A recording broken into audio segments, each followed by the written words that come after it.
Yaxşımısınızlar küçük dostlar?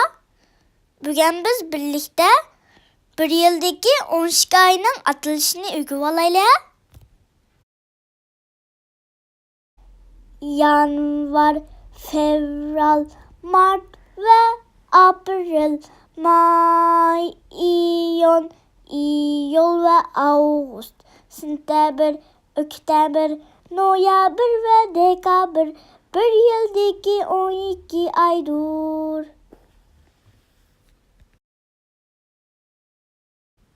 Endi yeni bir kıtım baştan başlap etaylik. Yanvar, fevral, mart ve aprel, may, iyun, iyul ve ağustos, sentabr, oktyabr, noyabr ve dekabr.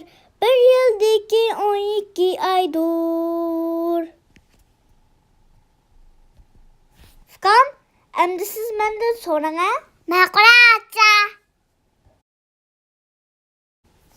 Birinci ay. Yanvar, İkinci ay. fevral, Üçüncü ay. mart, Dördüncü ay. aprel, Beşinci ay. may, Altıncı ay. iyul, Yedinci ay. iyul, Sekizinci ay.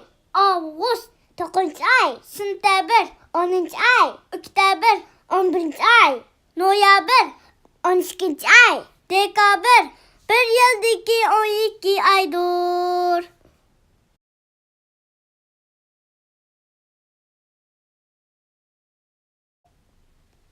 Endi yana bir kıtım o'rganib o'taylik.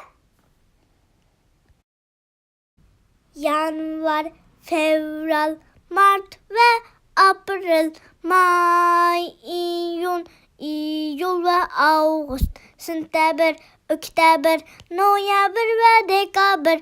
Bir yildiki 12 aydır. Bir yildiki 12 aydır. Qandaq küçük dostlar? Bu 12 ayning atilishini o'rganib oldinglarmi? Necha qitim anglasanglar, sizlar cho'qim o'rganalaysizlar.